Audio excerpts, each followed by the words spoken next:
कोई भी व्यक्ति बिगड़ जाए, किसी भी व्यक्ति के जीवन से जो है सत्कर्म चले जाएं, श्रेष्ठताएं चली जाएं, तो बाकी के लोग उसको कैसे जज करते हैं? माया में पड़ गया है, माया में फंसा हुआ है। या लोग हमसे भी मिलते हैं तो माया, महाराज जी हम तो बड़े मायावी लोग हैं, माया में फंसे हुए हैं। बम्बई के लोग तो अधिकतर यही बात कहते हैं, बहुत मायावी हैं हम लोग, माया में ही रहते हैं। ये माया क्या है? मुझे इसके बारे में जानना है। माया कहते किसको हैं? और ये माया अपना प्रकोप कैसे दिखाती है, कैसे मानवों को उस चंगुल में फंसा लेती है? और दूसरी बात बहुत अच्छी पूछते हैं, क्या कि इस माया के जाल से भक्त कैसे बच जाते हैं? इन भक्तों को कैसे पता चल जाता है कि माया क्या है? उन भक्तों को पता चल जाने वाली ये माया क्या है, मुझे बताइए। भगवंतो ब्रुवन्तु न, मुझे बताइए माया क्या है? बंधुओं, यहां पर माया के उत्तर में संसार को ही माया बताया गया, और यहां पर पूरा प्रलय का वर्णन किया गया कि सृष्टि का प्रलय कैसे होता है, किस प्रकार पृथ्वी जल करके राख की स्थिति में आ जाती है, तब सांवर्तक मेघमालाएं आकर के वर्षा करती हैं, पृथ्वी जल निमग्न हो जाती है, ठाकुर जी उसको अपने उदर में ले लेते हैं, उसके बाद सृजन करते हैं, सृजन करके मानवों की रचना करते हैं। फिर वो मानव कर्म करे किसके लोभ में? मायावी वस्तुओं की प्राप्ति के लोभ में, उसी को माया कहते हैं। आज हम कर्म कर रहे हैं, आज हम मेहनत कर रहे हैं। कई लोग इस कथाओं में आए नहीं हैं, अपनी सेवाएं भिजवा दी कि महाराज हमारी तरफ से सेवा स्वीकार करो, हम नहीं आ पाएंगे। क्यों नहीं आ पाओगे? क्योंकि महाराज हमारा बिजनेस है, हमारा जॉब है, ये है वो है, इन सब में लगे हुए हैं, ये छोड़ करके हम कैसे आ सकते हैं? यही तो माया है। आपने उसको नहीं पकड़ा, उसने आपको नहीं पकड़ा, आपने उसको पकड़ रखा है। माया कभी किसी को पकड़ती नहीं है, हम माया से लोभित होकर के, उससे आकर्षित होकर उसको पकड़ लेते हैं, वो माया है। यहां पर स्पष्ट कहते हैं, मानव कर्म करता है जिस वस्तु की प्राप्ति के लिए, वही माया है। आप कहोगे सुख की प्राप्ति के लिए करते हैं। कौन सा सुख? सांसारिक सुख। क्या मैं कर्म करूंगा, बिजनेस करूंगा, अपना प्लॉट बनाऊंगा, ये सब करूंगा तो मेरा घर बनेगा, घर में बढ़िया रूम होगा, उसमें एयर कंडीशन होगा, बेड पे सोऊंगा, ये सुख भोगने के लिए कितनी मेहनत की आपने? वही माया है। इस कर्म के फल के रूप में हम माया को ही प्राप्त कर रहे हैं। और रही बात, सबसे बड़ी विडंबना ये है, क्योंकि 8-9 श्लोकों में उत्तर है, इसलिए केवल मैं अर्थ बता रहा हूं। सबसे बड़ी विडंबना वाली बात यह है, अच्छा ये कौन कह रहे हैं? अंतरिक्ष नाम के योगेश्वर। वो कह रहे हैं सबसे बड़ी विडंबना वाली बात यह है कि व्यक्ति इतनी मेहनत करके, जिस वस्तु को प्राप्त करने के लिए इतनी मेहनत उसने की, वही माया है, उसको प्राप्त करता है कि मुझे सुख मिलेगा, लेकिन विडंबना यह है कि प्राप्त करने के बाद भी दुखी रहता है, वही माया है। तुमने जिसकी प्राप्ति के, जिस उद्देश्य से प्राप्ति करने के लिए कर्म किया, लेकिन प्राप्ति के बाद वो वस्तु मिलने पर भी उद्देश्य तुम्हारा पूर्ण नहीं हुआ, वही वस्तु माया है। और यहां पर कहा, बोले कि माया अवर्णनीय है, इसका वर्णन नहीं किया जा सकता, ये तो अनुभव का विषय है। संसार की हर वस्तु माया है, माया जाल है। माँ या, इसका अर्थ करते हैं अंतरिक्ष। माँ कहते हैं मत, या मतलब जाओ, मत जाओ। कहाँ? हरि शरण में। जिस क्रिया से आप हरि शरण से वंचित होते हो, वही क्रिया माया है।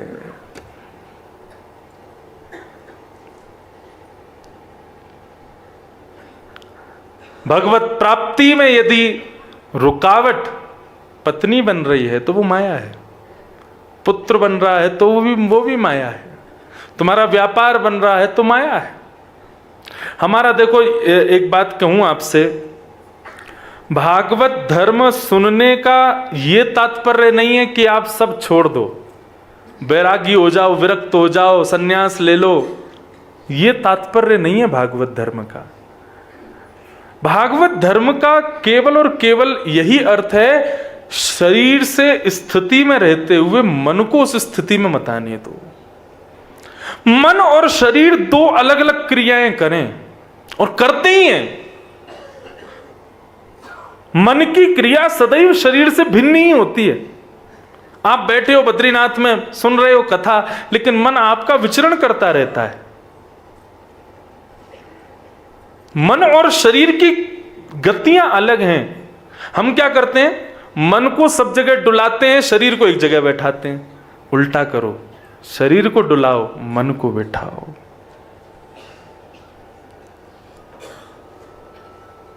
शरीर कहीं भी जाए, मन एक स्थान पर स्थिर रहे। यदि शरीर एक जगह बैठा है और मन घूम रहा है, तो वो वही माया है। और तुम माया से विमुख कब हो जाओगे? बोले तुम्हारा शरीर खूब घूमे, लेकिन मन तुम्हारा फिर भी एक स्थान से कभी इतर ना हो। वही माया से मुक्ति है। माया मत जाओ, कहां? हरि शरण में, कथा में, बद्रीनाथ में, तीर्थों में, धामों में, वैष्णवों के पास, इन सब में जो रुकावट बने वही माया है। माया एषां माया भगवतः सर्गे स्थितिकारिणी त्रिवेणा वर्णतास्माभिः किं भूय श्रोतमुच्यते। हे राजन, तुम जिस माया के बारे में पूछ रहे हो, उस माया से ठाकुर जी सृष्टि, पालन और संहार करते हैं। आप यदि ये पूछो कि ठाकुर जी ने माया को जन्म ही क्यों दिया, माया नहीं होगी तो इस सृष्टि चलेगी नहीं। इस सृष्टि का पालन, इस सृष्टि का सृजन और संहार, तीनों में माया ही कारक है। उसके बिना ये सृष्टि चलेगी नहीं। मानव कर्म ही नहीं करेगा यदि माया ना हो तो। उसको कर्मशील बनाती है माया। ये माया का स्वरूप है। अब यहां पर दूसरा प्रश्न किया, एक ही प्रश्न में दूसरा प्रश्न किया, इस माया से बचा कैसे जाए और इसको पहचाना कैसे जाए, उसका साधन क्या है, वो मुझे बतलाइए। तब यहां पर चौथे योगेश्वर उत्तर देते हैं, जिनका नाम है प्रबुद्ध। और प्रबुद्ध योगेश्वर उस उत्तर, इतना सुंदर उत्तर देते हैं, आहा, कि तस्मात् गुरुं प्रपद्येत जिज्ञासु श्रेय उत्तम शब्दे परे च निष्णातम् ब्रह्मण्योपशमाश्रयम्। प्रबुद्ध ने इतना सुंदर उत्तर दिया, बोले माया को यदि जानना चाहते हो और माया से बचना चाहते हो, देखो जानना जरूरी नहीं है, माया से बचना जरूरी है, लेकिन बचोगे कब? जब जान जाओगे। जब जान जाओगे मतलब बचने की स्थिति रखो, इस माया से मुझे मुक्त होना है, तो उसके लिए तुम अपने आप जान जाओगे। और वो जानोगे कैसे? बोले तस्मात् गुरुं प्रपद्येत, जब तक गुरु शरणागत नहीं होगे, जब तक साधुओं के शरणागत नहीं होगे, संतों के शरणागत नहीं होगे, ऋषियों के शरणागत नहीं होगे, ब्राह्मणों के शरणागत नहीं होगे, तब तक तुम माया से नहीं बच पाओगे। तस्मात् गुरुं प्रपद्येत, गुरु शरणागत हो जाओ। तो गुरु क्या करेगा? बोले अपने अनुभव से तुमको माया से बचाता रहेगा। तुम बार बार उस गुरु से प्रश्न करोगे, क्या करूं क्या ना करूं, ये उचित है ये अनुचित है, इन सब बातों को उससे पूछोगे। वो गुरु तुम्हें समय समय पर उचित अनुचित का भाव बता करके उस माया से तुम्हें बचाता रहेगा। इसलिए गुरु आश्रित हो। गुरु कैसा होना चाहिए वो भी बताया। बोले शब्दे परे च निष्णातम् गुरु कैसा होना चाहिए? बोले पहली बात, शब्द ब्रह्म का उपासक होना चाहिए, मतलब ग्रंथों का अवलोकन करने वाला होना चाहिए। कई लोग ऐसों को देखो, एक बात मेरी बहुत ध्यान से सुनो, यहां पर गुरु का मतलब दीक्षा गुरु नहीं है, दिशा गुरु। जीवन में दीक्षा उसी से लेना जिससे तुमको दिशा मिली है। और माफ करना, दीक्षा का मतलब केवल गुरुमंत्र प्राप्त कर लेना, उससे आपका कल्याण हो जाएगा, नहीं। जब तक आप उससे दिशा नहीं लोगे ना, आप दीक्षा के अधिकारी नहीं। और इतना कह दूं तो कोई बुरा मत मानना, कोई अतिशयोक्ति नहीं, गुरु की दिशा ही दीक्षा है। गुरु जो दिशा बता दे ना, उस पर बिना किसी विचार किए, बिना किसी भाव को सोचे बस चल पड़ो।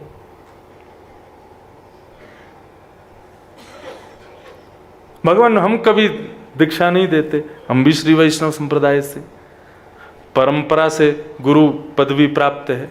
मैं चाहूं तो दे सकता हूं दीक्षा। और कितने बालक आते हैं, कितने लोग आते हैं, हमें दीक्षा दे दो, नहीं। तुम दिशा ले लो, वही दीक्षा है। तुम कथा सुनकर के जो कहता हूं उसको अपना लो जीवन में, मैं समझ जाऊंगा हाँ मेरी दीक्षा मैंने दीक्षा दे दी इसको। और तुमने दिशा ही नहीं अपनाई है, पथ ही नहीं अपनाया। मेरी व्यासपीठ का नाम ही भक्ति पथ है। यहां से मैं जो कह रहा हूं वही गुरु मंत्र है, वही दीक्षा है, उसी को ग्रहण कर लो। जरूरी नहीं है एकांत में बैठ करके मैं शंख चक्र आपके कंधे पर दे करके गुरु मंत्र कहूं और कहूं कि अब तुम मेरे शिष्य हो, नहीं। मुझे शिष्य बनाने भी नहीं है, लेकिन दिशा देने के लिए ठाकुर जी ने चुना है कि तुम दिशा दो, तो दिशा लो, वही दीक्षा है। और आपने किसी से दिशा नहीं ली और दीक्षा ले ली, उसका अपराध आपको भी लगेगा और उन गुरुजी को भी लगेगा। आपको अपराध लगेगा दिशा ना लेने का, उनको लगेगा दिशा ना देने, दोनों का अपराध लगेगा। दिशा ही दीक्षा है, उसको स्वीकार करो। तो कैसा गुरु होना चाहिए? शब्दे परे च निष्णातम, शब्द ब्रह्म का उपासक हो। हां, तो मैं एक चीज कहना भूल गया, गुरु सदैव प्रभाव देख करके मत बनाना, स्वभाव देख के बनाना। हम कलयुगी लोग भटक जाते हैं, हम लटके झटके देख के, गुरु के प्रभाव देख करके उनको गुरु बना लेते हैं। उनके स्वरूप पर आकर्षित होकर, उनकी चाल ढाल देख करके, और उनके महाराज जो है, उनके जो प्रभाव है, वो गुरुजी चल रहे हैं आगे पीछे सायरन बजाते हुए, 10-15 गाड़ियां पुलिस की चल रही हैं, 2-2 बॉडीगार्ड चल रहे हैं गुरुजी के आगे पीछे। उनको खुद दिशा दिखाने वाले चाहिए आगे पुलिस वाले। ऐसे प्रभावशाली गुरु बनाते हैं हम लोग। प्रभावशाली गुरु नहीं होना चाहिए, स्वभावशाली गुरु हो। गुरु का स्वभाव मधुर हो। दत्तात्रेय के 24 गुरुओं का वर्णन अगर नवयोगेश्वर पूर्ण हो गए अगर 2-4 दिन में ही, तो फिर दत्तात्रेय के 24 गुरुओं को हम सुनेंगे। दत्तात्रेय ने अपने 24 गुरु बनाए, और 24 गुरुओं में उन्होंने केवल उनके स्वभाव को देखा, प्रभाव को नहीं देखा। हम कलयुगी मानव, हम प्रभाव पर पिघल जाते हैं, हम प्रभाव पर आसक्त हो जाते हैं। स्वभाव को देखो, और स्वभाव मान करके अपना सब कुछ अर्पित कर दो गुरु के चरणों में। तो कैसा होना चाहिए गुरु? जिसके शरण में जाने से माया से बचोगे। बोले शब्दे परे च निष्णातम, शब्द ब्रह्म का उपासक हो, ग्रंथों का अवलोकन करने वाला हो। बहुत जो है, अच्छा, अवलोकन भी 2 प्रकार से होता है।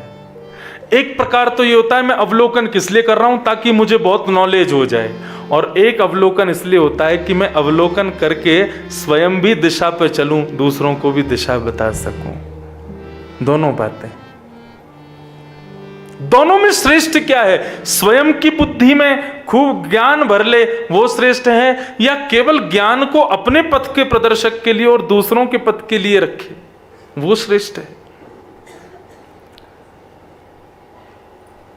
वही श्रेष्ठ है जो स्वयं के भी पथ को चलावे और दूसरों को भी पथ प्रदर्शन करे। वो कब होगा? बोले शब्दे परे च निष्णातम, शब्द ब्रह्म में निष्णात हो, खूब अवलोकन करे ग्रंथों का, अवलोकन करके स्वयं भी चले उस मार्ग पर, दूसरों को भी चलावे। एक बालक चीनी बहुत खाता था, तो उसकी अम्मा नाराज हो गई, बोले बहुत चीनी खाता है, क्या करूं, छोड़ता नहीं है। तो एक उनके पड़ोसी ने कहा, बोले एक महाराज जी रहते हैं दूर वहाँ कुटिया में, वो जिसको जो बोल देते हैं ना वो काम हो जाता है। बोले अच्छा, उनसे तुम जाके बोल दो कि महाराज जी मेरे नाती से बोल दो चीनी छोड़ दे। उन्होंने बोल दिया ना चीनी छोड़ दे, इसकी इच्छा ही खत्म हो जाएगी चीनी खाने की। अच्छा, वो गई, मैया गई, बोले बाबा मेरा बालक बहुत चीनी खाता है।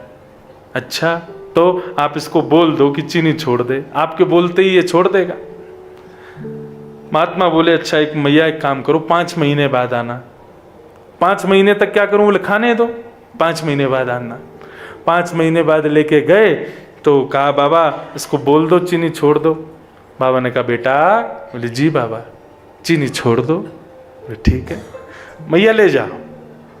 मैया बोली तुमने, मुझे तो लगी 5 महीने हो गए, कुछ झाड़ फूक करोगे, बढ़िया हवन करोगे, बालक को लेकर के कुछ तो तंत्र मंत्र बोलोगे, कुछ पानी वानी छिड़कोगे इस पे, हाँ कुछ तो करोगे। आपने तो कुछ मंत्र तक नहीं बोला, एक यही बोलना था तो 5 महीना पहले बोल देते। तो बाबा ने कितनी अच्छी बात कही, बोले मैया जब तू 5 महीना पहले आई थी ना तब मैं भी चीनी खाता था। अगर मैं बोलता तो मेरी बात का प्रभाव नहीं होता।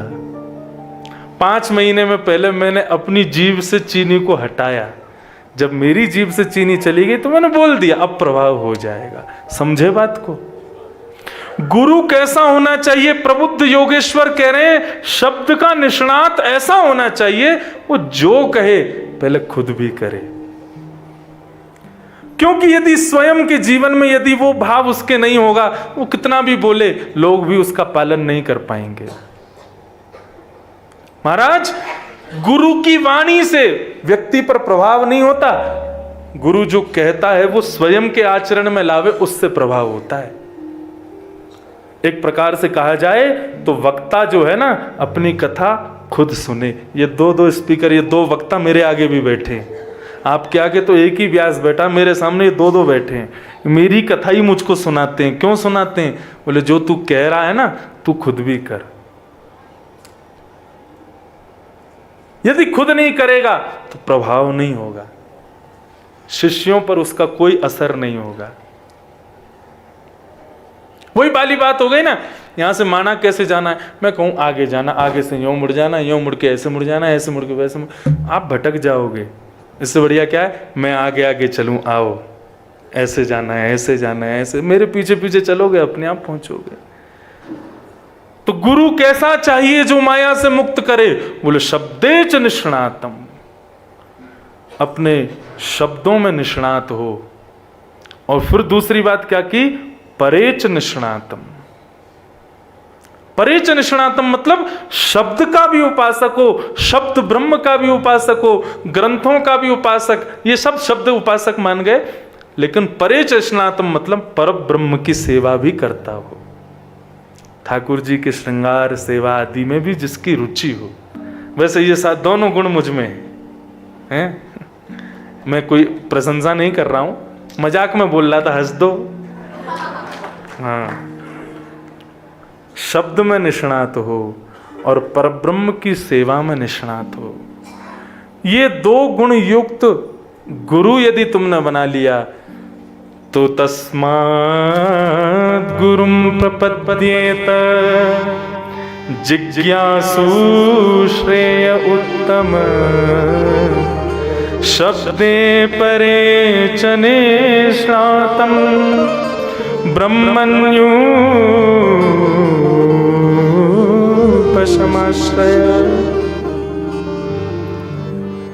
यदि वो गुरु शब्द में निष्णात होगा पर ब्रह्म की सेवा में निष्णात होगा तो अपने अनुभव से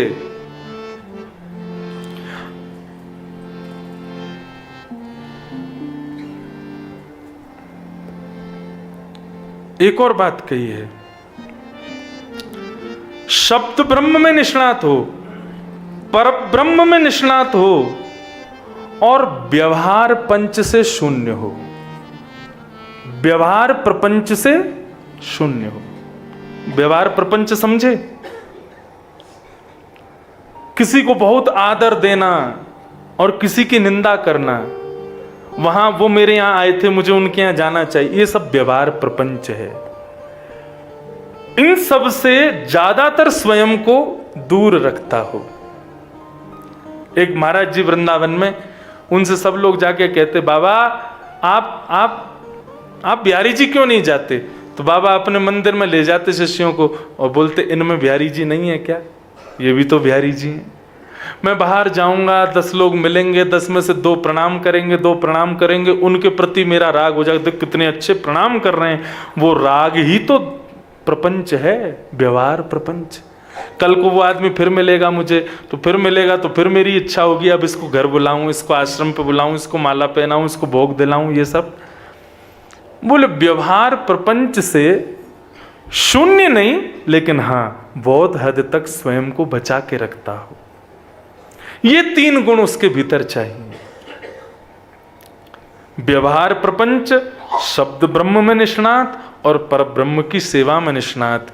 ये 3 गुण युक्त यदि आपने गुरु बना लिया तो वो आपको माया का दर्शन करा के उससे बचाएगा।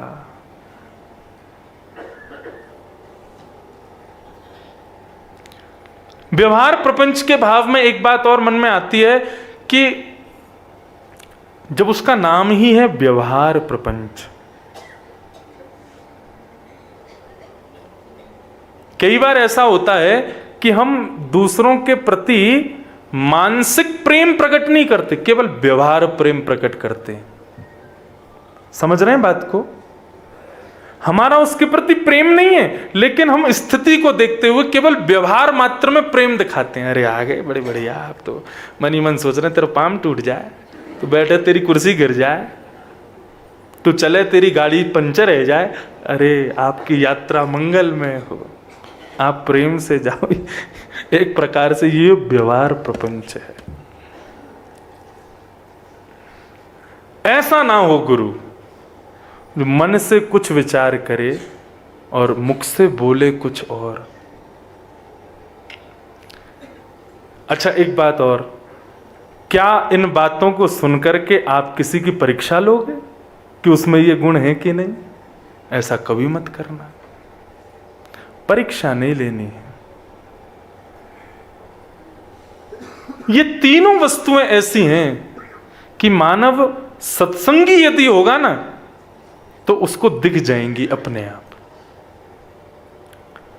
उसकी दृष्टि गोचर अपने आप उसको दिख जाएगी ये तीनों चीजें, यदि वो सत्संगी होगा तो। मैं क्यों कह रहा हूं सत्संगी होगा? तो सत्संगी होगा तो उसके भीतर विवेक भी होगा, और विवेक यही तो ज्ञान देता है कौन अपनाने योग्य है और कौन छोड़ने योग्य है।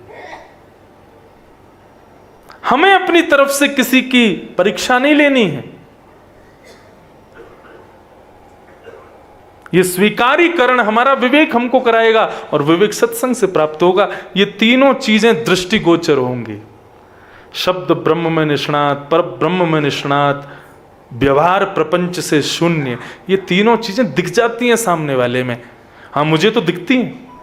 मेरे पास आने वाला, ठाकुर जी को प्रणाम करने वाला व्यवहार मात्र कर रहा है कि हृदय से कर रहा है, मुझे दिख जाता है, मुझे अनुभव हो जाता है। कई बार नहीं भी होता है, लेकिन हाँ अधिकतर हो जाता है। कौन किस भाव से आया है और किस भाव से प्रणाम कर रहा है, क्या उसके मन में चल रहा है। मुझे भगवत कृपा से, गुरुजनों की कृपा से, हमारे पिताजी महाराज, उनका भी मैंने कितनी बार अनुभव किया। इतने हजारों लोगों से मिलते हैं, सामने बैठते ही उसके मन की बात पहचान जाते हैं। मन की बात पहचानने का मतलब उसकी बोली भानी से ही समझ जाते हैं कि कैसा है। कई बार हमें संकेत करते हैं वो, जैसे हम किसी के संग ज्यादा उठ बैठ रहे हो तो पिताजी एक दो बार देख के उसको और फिर कह देते हैं, बोले कि इस आदमी में ये थोड़ा मुझे लगता है, ये वाक्पटुता ज़्यादा है, इसके व्यवहार में उतनी कुशलता नहीं है, बोलता ज़्यादा है, दिखाता ज़्यादा है, ऐसा। और वो वास्तव में अनुभव करते हैं तो वो वही चीज़ निकलती है जो उन्होंने कही। यही तो विवेक है, इसी को ही मूल ज्ञान कहते हैं कि आपको सामने वाले की व्यवहार प्रपंचता दृष्टिगोचर हो जाए। तो कैसा गुरु होना चाहिए? जिसके अंदर शब्द ब्रह्म के प्रति प्रेम हो। शब्द ब्रह्म के प्रति प्रेम मतलब जो कहे सो करे, करवावे इसी का अधिकार नहीं, करे भी, और पर ब्रह्म की सेवा भी करे और दूसरों को भी सिखावे। मैं पुष्टि मार्गीय वैष्णव दीक्षित नहीं हूं, मैं रामानुज संप्रदाय से दीक्षित हूं। लाल जी हमारे पुष्टि मार्गीय हैं, लेकिन कई पुष्टि मार्गीय वैष्णव आते हैं पूछने, आप ठाकुर जी की सेवा कैसे करते हो, कैसे ये धराते हो, कैसे करते हो। वह जितना मुझे गुरुजनों से प्राप्त है, जो मुझे अपने भाव से लगता है, मैं बताता हूँ उनको, कह देता हूँ ऐसे ऐसे करा करो आप।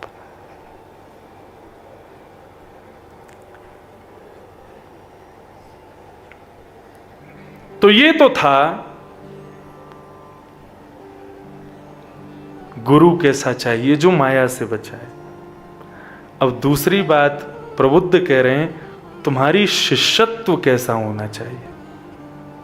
एक भाव गुरु का स्मरण हुआ है तो एक भाव में गाया करता हूं, चाहे हार हो चाहे जीत हो, गुरु चरण में मेरी प्रीत। बंधुओं, शास्त्र आज्ञा करते हैं, आज्ञा गुरुणाम अविचारणीयाम। जब ऐसा गुरु मिल जाए ना, तो उसकी आज्ञा पर कभी विचार मत करना। और सच में जिसको हृदय से तुम गुरु मानते हो ना, उसकी आज्ञा पर कभी विचार मत करो, अविचार रूप से उसकी आज्ञा का पालन कर लो। और वास्तव में यही है। श्री भक्तमाल जी में पीपा जी का जब प्रसंग आता है तो वहां यही तो भाव है। राजा का नाम क्या था? जो राजा आते हैं दर्शन करने, पीपा जी महाराज का, राजा का नाम ही पीपा था शायद। हाँ, पीपा राजा थे।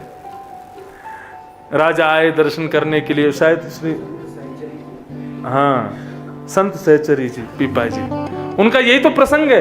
वो दर्शन करने के लिए आए, शायद श्री रामानंदाचार्य जी,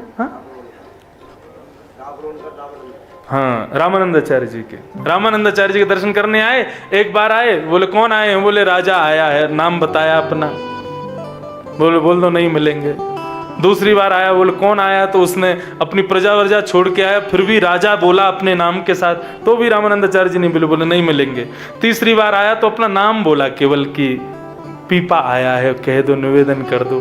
तो जब रामानंदाचार्य जी ने सुना, अच्छा पीपा आया है, कैसे आया? बोले बिना किसी सेना के आया है, बिना राज पदवी के आया, अब तो नाम में भी राजा नहीं बोल रहा है। बोले उससे कह दो सामने कुआं, उसमें जाके कूद जाए।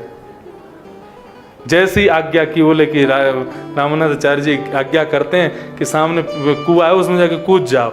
दौड़ पड़े कूदने के लिए, बोले गुरु आज्ञा हुई है, तुरंत दौड़े हैं। जैसे ही दौड़े हैं उसमें कूदने के लिए, इतने में ही रामानंदाचार्य जी आ गए, आकर के रोका, बोले कि अब तुम आओ मेरे पास, अब तुम्हें स्वीकार करूं। आज्ञा गुरुणाम अविचारणीयाम, गुरु आज्ञा पर कभी विचार मत करो। गुरु जी यदि अभी कह दें सब छोड़ के तुम वहां चले जाओ, तुरंत चले जाओ, बाद में विचार करना क्या होगा क्या नहीं होगा। ऐसी गुरु आज्ञा के प्रति निष्ठा हो। क्यों? इसी बात ने महाभारत का युद्ध जिता दिया अर्जुन को। अर्जुन हाथ जोड़ के कहता है, करिष्ये वचनम तव, आप जो कहोगे मैं करूंगा। भगवान बोले करेगा? बोले हाँ, तो देख लेना, परीक्षा भी लूंगा मैं बीच में। बोले ले लेना। जब अर्जुन के घोड़े प्यासे थे और आगे नहीं बढ़ रहे थे, तब भगवान ने कहा, अर्जुन तेरे घोड़े प्यासे हैं, आगे नहीं जा पाएंगे हम लोग। अर्जुन बोला अब क्या करूं, बीच युद्ध में हम खड़े हैं, सामने से बाणों की बौछार हो रही है, मेरी मृत्यु हो जाएगी, भगवान आज्ञा करो, मैं क्या करूं। भगवान मुस्कुराने लगे, जो कहूंगा सो करेगा। बोले करिष्ये वचनम तव, मैंने पहले ही कहा आप जो कहोगे सो करूंगा। कूद पड़, धनुष बाण हाथ में लेकर के पृथ्वी में गड्ढा कर, जल का स्रोत निकाल के घोड़ों को पानी पिला के दोबारा रथ में लगा के बैठ जा पीछे। अर्जुन बोला केशव, मैं उतरूंगा, पानी का स्रोत ढूंढूंगा, घोड़ों को खोलूंगा, लगाऊंगा, पिलाऊंगा, फिर दोबारा बैठूंगा। इतनी देर में आप क्या सोचते हो कि ये कौरव मुझे मारेंगे नहीं, मैं जीवित रहूंगा? भगवान बोले तो फिर जो तेरा मन करे वो कर। ऐसा क्यों बोला तूने कि जो कहोगे सो करूंगा? बोले मुझे नहीं पता था इतनी कठिन परीक्षा लोगे। भगवान बोले कोई बात नहीं, बैठा रहे, तू भी बैठ, मैं भी बैठता हूं, घोड़े तो आगे बढ़ेंगे नहीं। अर्जुन बोला अरे करता हूं भगवान, अभी करता हूं। तुरंत उतर के उसने जैसे गड्ढा किया, जल निकाल के घोड़ों को जल पिला के पुनः रथ में लगाने लगा। घंटे बीत गए, एक बाण अर्जुन को नहीं स्पर्श किया। अर्जुन बोला मैं जीवित कैसे? पीछे मुड़कर के देखा तो सारे कौरव उसके रथ की ओर देख रहे हैं। जैसे पीछे मुड़कर के अपने रथ के सारथी को देखा तो ठाकुर जी हैं ही इतने सुंदर, लेकिन उन्होंने अभी अपने स्वरूप को इतना सुंदर कर लिया, इतना सुंदर कर लिया, इतना सुंदर बना लिया कि उस रूप माधुरी पर कौरव भूल गए कि हमको अर्जुन को मारना है। कौरव खड़े हैं धनुष बाण हाथ में लेके, लेकिन ठाकुर जी की सुंदरता को मुंह खोल के देख रहे हैं केवल। ऐसे ही गुरु कह देना यहां कूद जा, विचार मत करो, तुरंत कूद है वो। सत्य कह रहा हूं मैं इस बात को। गुरु यदि किसी कार्य के लिए मना कर दे तो उसमें तुमको करोड़ों का फायदा क्यों ना हो रहा हो, मत कर। चाहे हार हो चाहे जीत हो, गुरु चरण में मेरी प्रीत हो।